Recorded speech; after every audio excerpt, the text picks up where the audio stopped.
नर नरक बनाता है।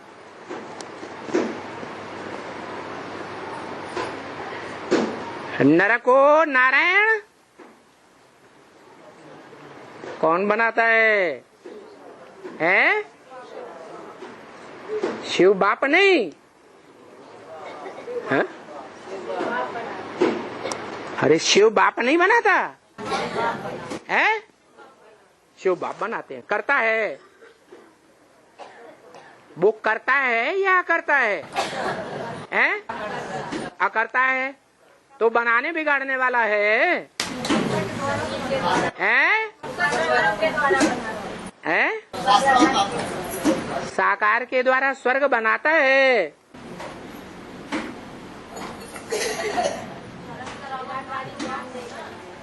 वो सिर्फ ज्ञान देता है। स्वर्ग नरक कैसे बनता है इस बात का ज्ञान देता है, या खुद बनाने बिगाड़ने वाला है? ज्ञान देता है। इसलिए बोलता है मैं त्रिकालदर्शी तो हूं, लेकिन मास्टर त्रिकालदर्शी नहीं। मास्टर उसे कहा जाता है जो प्रैक्टिकल कर्मेंद्रियों से करके दिखाए। उसको देह ही नहीं है, देह की इंद्रियां ही नहीं है, इसलिए वो अकर्ता है।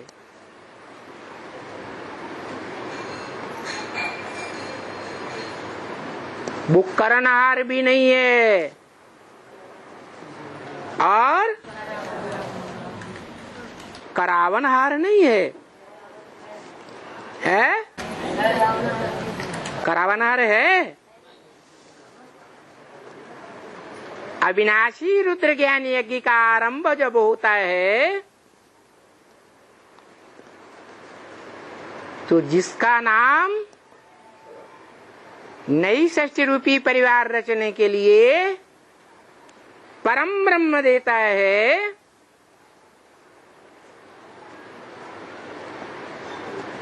वो परम ब्रह्म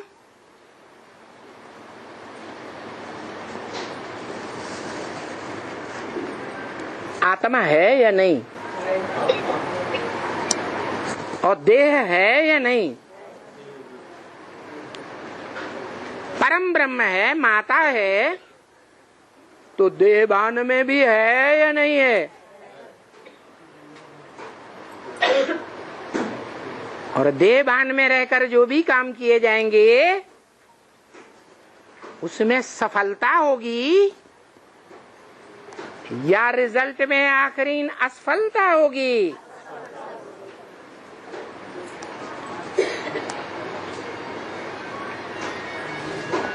तो जिसका नाम रखा परम ब्रह्म, वो आत्मा मनुष्य सृष्टि का बीज रूप बाप है या नहीं है? और वो मनुष्य सृष्टि का बाप यज्ञ के आदि में से ही संपूर्ण ज्ञानी का पार्ट बजाता है या अपूर्ण है? है? कोई कहता है संपूर्ण है, कोई कहता अपूर्ण है। अपूर्ण है, क्योंकि पढ़ाई जम दे जाम दे नहीं होती, हथेली पर आम नहीं जमाया जा सकता। पढ़ाई के लिए टाइम चाहिए या नहीं चाहिए?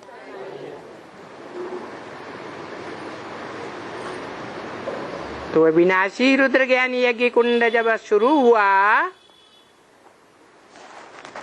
तो उस समय नहीं कहेंगे कि पढ़ाई पूरी हुई।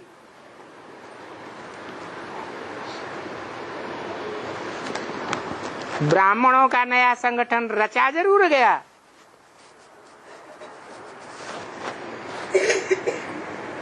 ब्राह्मणों का नया परिवार तैयार जरूर हुआ,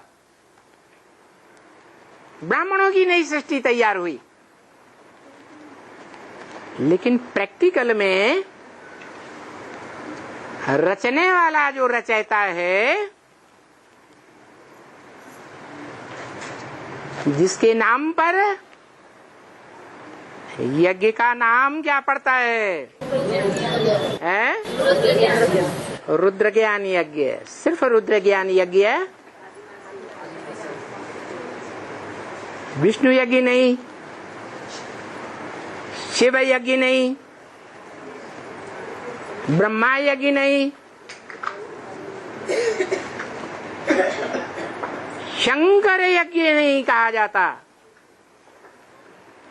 क्या कहते हैं? रौद्र रूप धारण करने वाला रुद्र यज्ञ।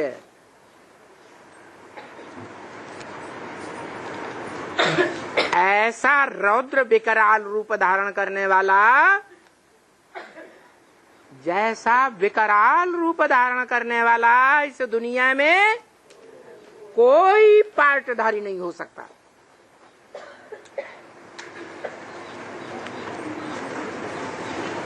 सारी दुनिया को काल के गाल में दबाने वाला, जो गीता में बोला है, दंसा करालान चते मुखाने।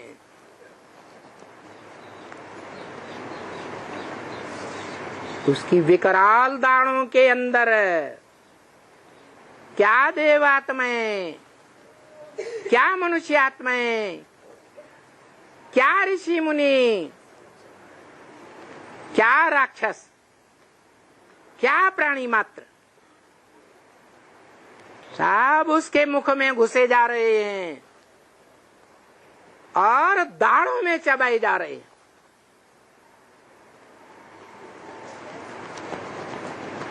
ऐसा रौद्र रूप धारण करने वाला, जिसको कहा जाता है कालों का काल, महाकाल, जिसको कोई काल खा नहीं सकता। सारी दुनिया को, प्राणी मात्र को खा जाएगा। काल शरीरों को खाता है या आत्मा को खाता है? संसार के सभी प्राणी मात्र के शरीरों को खा जाने वाला, लेकिन उसके शरीर को कोई नहीं खा सकता।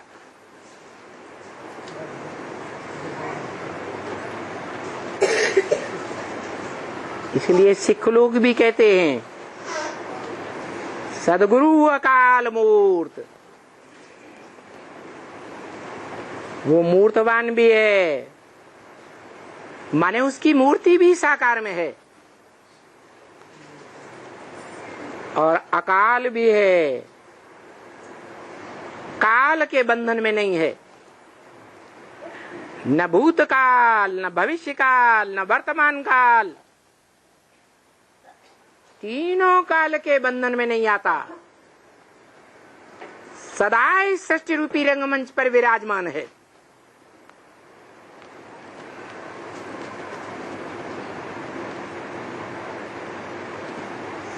वो एक है या दो है? अभी कौन बोल रहा था दो है? अर्धनारीश्वर है?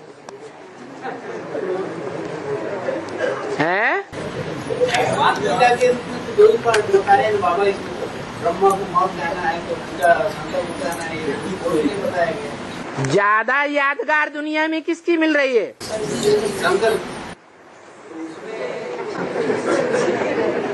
शंकर याद में बैठा है, पुरुषार्थ कर रहा है। पुरुषार्थी है या संपन्न आत्मा है? तो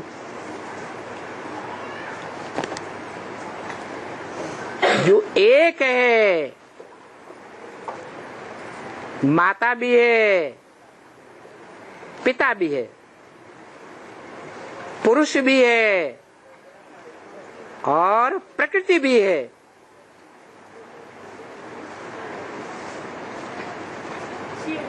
उसमें परम पुरुष भी सृष्टि के आदि काल में था। और उस परम पुरुष ने रथ लिया, रथ को कंट्रोल किया या आत्मा को कंट्रोल किया? आत्मा को कंट्रोल किया है, रथ को कंट्रोल किया।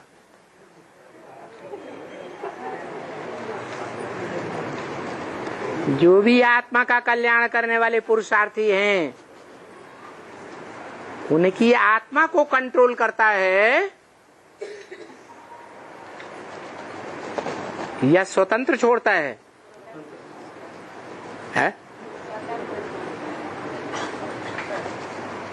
चाहो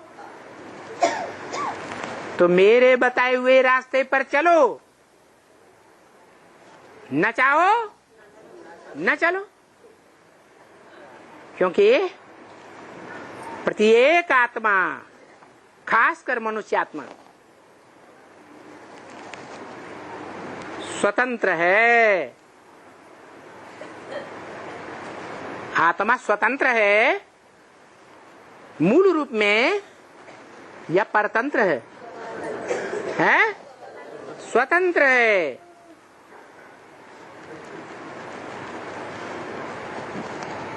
आत्मा स्व के तंत्र में रहती है तो इस दुनिया में 2500 वर्ष तक सुख और शांति में रह सकती है।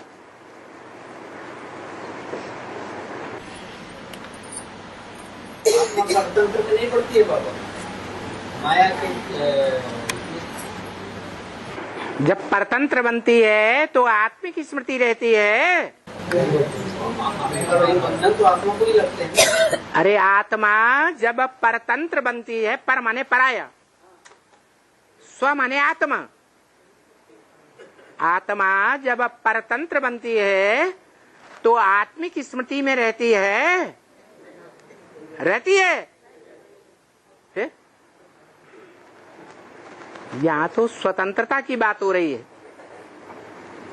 आत्मा अपना शत्रु और अपना मित्र स्वयं है, कोई दूसरा नहीं। तो फिर भगवान उसके आत्मा को सुधारने आए कि शरीर को सुधारने आए?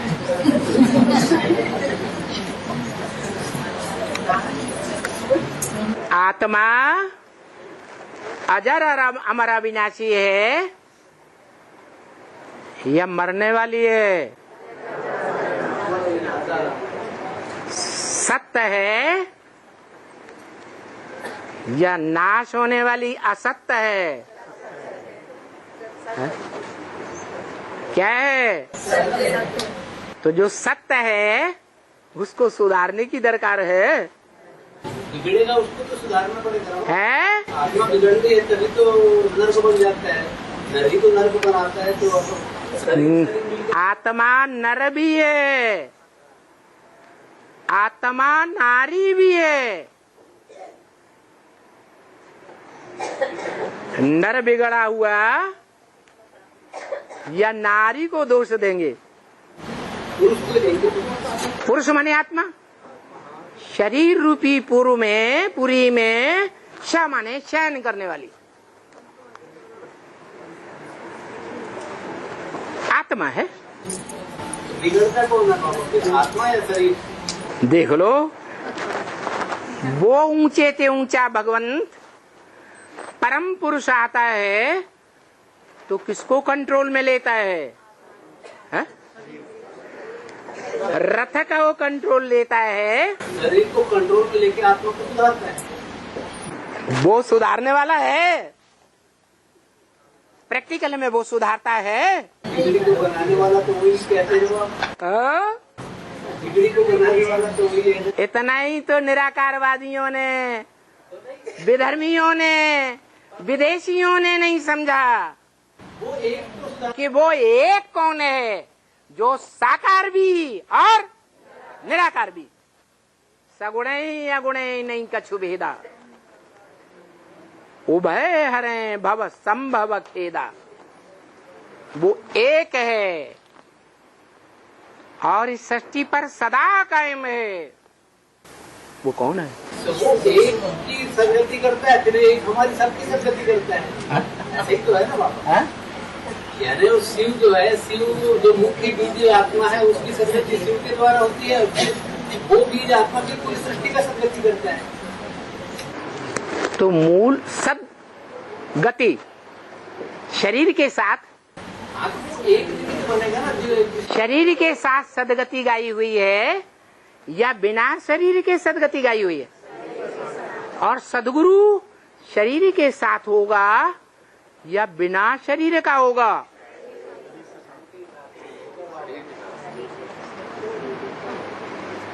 सुंदर मेला कर दिया जब सदगुरु मिला दलाल। तो दलाल बिचौलिया है ना।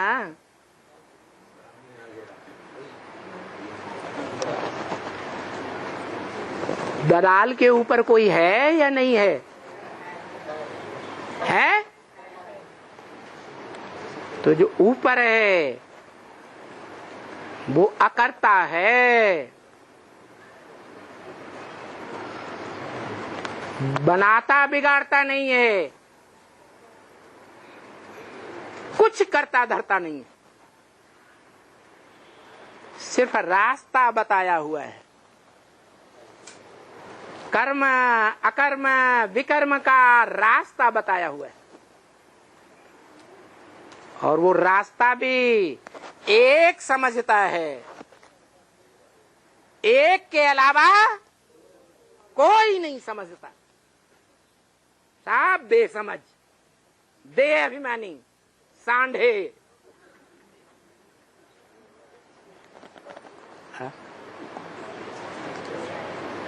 तो एक निराकार, सदा निराकार इस सृष्टि में आता है, तब ही सदा साकार रंगमंच पर कहा जाता है। निराकार आकर के साकार बनता है। गीता ज्ञान देता है, गीता माता है, परंतु वो गीता का पति भगवान नहीं है। वो पति का संबंध जोड़ता है या उसके साथ आत्मा रूपी बच्चों का एक ही संबंध है, बाप और बच्चों का, बच्चियों का भी नहीं। वो न पति बनता है, न बाबा बनता है, ग्रैंडफादर, न भाई, न बहन। वो तो सिर्फ बच्चों का बाप। तो गीतापति भगवान कौन है? कौन सी आत्मा का टाइटल है? हैं? परम ब्रह्म तो स्वयं ही माता है। है? हाँ। शिव माने ज्योति बिंदु, शिव माने ज्योति बिंदु। मेरी बिंदी का ही नाम शिव है। जब साकार में आता हूं तो नाम बदल जाता है। साकार में आते ही क्या नाम पड़ता है? अरे नहीं, ब्रह्मा विनाशी है। ब्रह्मा विनाशी है या विनाशी है? विनाशी की तो पूजा नहीं हो सकती।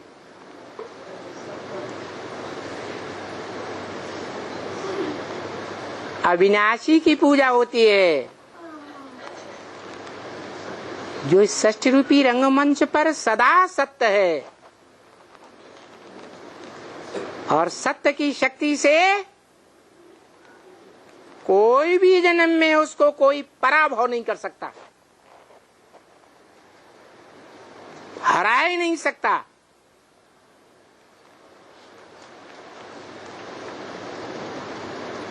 रंगमंच के हीरो पार्टधारी को कोई पार्टधारी कभी हरा सकता है? नहीं हरा सकता। वो हीरो पार्टधारी इसीलिए है। हीरे से मिसाल दी जाती है क्योंकि वो पत्थर बुद्धि भी बनता है। संग के रंग में आकर, अनेकों के संग के रंग में आता है। वो अनेक मनुष्य आत्माएं 5-7 अरब उसके बच्चे हैं ना, उनसे संसर्ग संपर्क में आएगा या नहीं आएगा? संबंध में तो उसको संग का रंग लगेगा या नहीं लगेगा? वो सबसे जास्ती संग के रंग में आता है। इसलिए वो सबसे जास्ती पत्थर बुद्धि बनता है। इतना बड़ा पत्थर बुद्धि कि उससे बड़े पत्थर बुद्धि की यादगार दुनिया में एक भी पहाड़ नहीं है। ग्रेनाइट का पहाड़।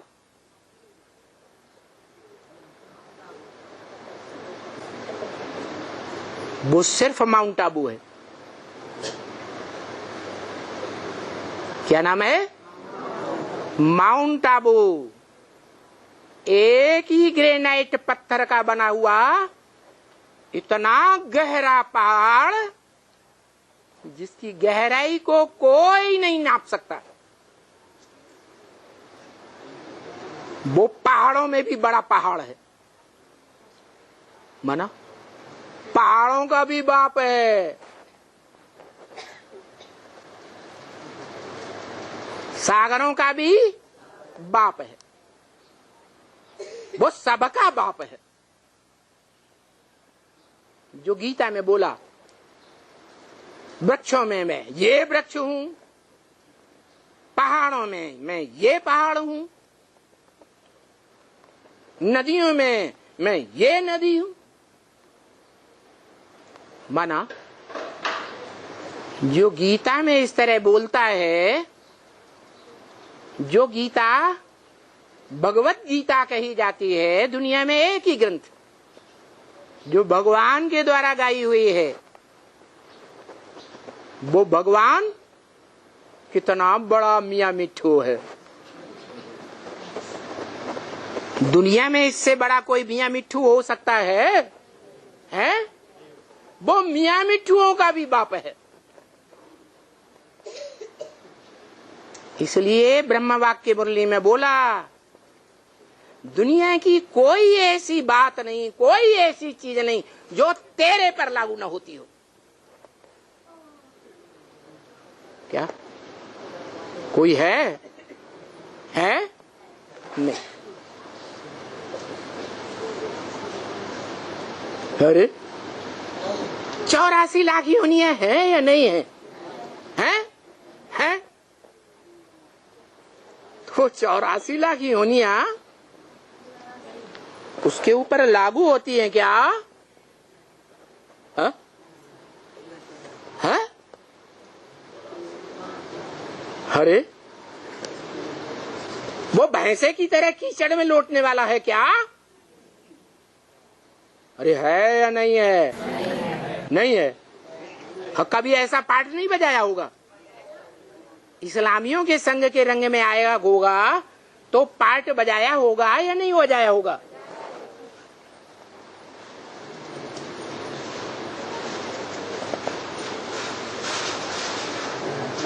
तब तो कहा जाएगा दुनिया की कोई ऐसी बात नहीं, कोई ऐसी चीज नहीं जो तेरे पर लागू न होती हो।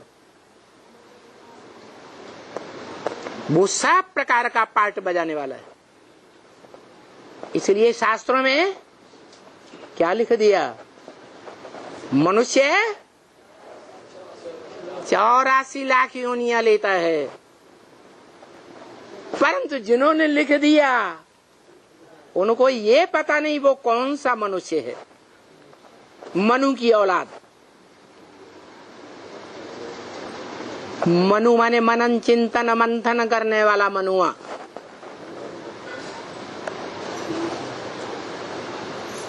मनु की औलाद को मनुष्य कहा जाता है। उसकी यादगार है कि मनुष्य 84 लाख योनियों में जाता है। उन्होंने सब मनुष्यों के ऊपर लागू कर दिया, जैसे शास्त्रकारों ने लागू कर दिया आत्मा सो परमात्मा। क्या हर एक आत्मा परमात्मा है? नहीं, हर एक आत्मा परम पार्टधारी थोड़े ही हो सकती है। एक आत्मा है जो पार्टधारी आत्माओं के बीच में परम पार्टधारी, हीरो पार्टधारी है। सभी हो सकते हैं? नहीं हो सकते।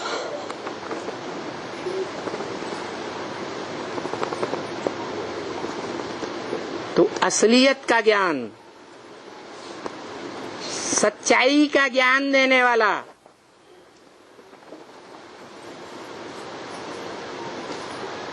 एक है या दो हैं? एक है, दो हैं, एक है, हैं? अच्छा, उसे एक ने 500-700 करोड़ को दे दिया, उस एक ने एक के द्वारा ही दिया, तो दो हो गए कि एक हुआ? प्रवृत्ति से संसार चलता है या एक कोई खुद हम सब कुछ है, नारी नरक का द्वार है, ऐसे मानने से चलेगा? है? हम अकेले ही सब कुछ हैं, हमारे अकेले से ही ये संसार है। हम नहीं होंगे तो संसार भी, ऐसे संसार बनेगा? है? तो संसार प्रवृत्ति से बनता है या निवृत्ति से बनता है?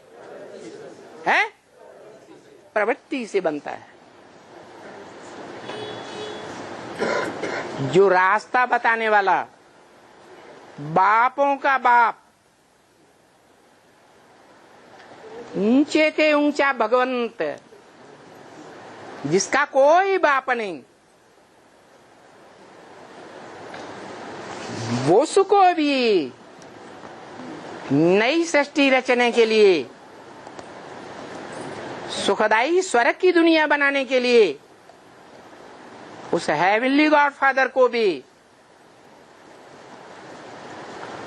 किसी का आसरा लेना पड़ता है या नहीं? है? किसी के ऊपर आशिक होना पड़ता है या नहीं? है? किसी माशूक को ढूंढता है या नहीं? इसलिए ब्रह्म वाक्य है, मुरली का वाक्य है, उस ऊंचे ते ऊंचे भगवंत को भारत के ऊपर आशिक बन के आना पड़ता है।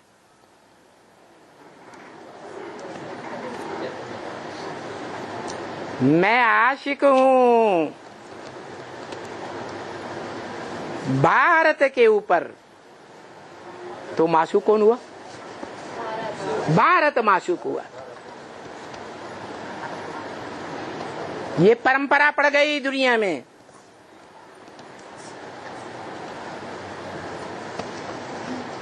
कि कोई भी पुरुष, वो तो परम पुरुष है। वो क्या है? परम पुरुष है।